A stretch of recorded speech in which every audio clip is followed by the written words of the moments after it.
বাঁ দিকের কনুইয়ের ব্যথার জন্য বাঁ হাতের তর্জনী আঙুলের এই জয়েন্টে প্রেসার করবেন।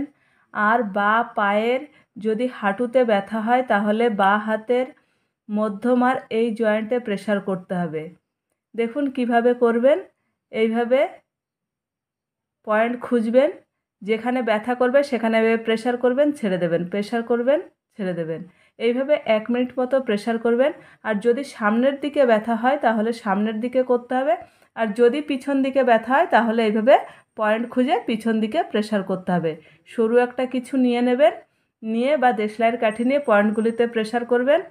আর একই রকমভাবে ডান হাতেও করতে হবে যদি ডান হাতের কনুই বা ডান হাঁটুতে ব্যথা হয়। আর একই রকমভাবে পায়েও করতে হবে। দেখুন বাঁ পায়েরও দেখুন এই জয়েন্টে এখানে বাঁ কনুইয়ের জন্য এবং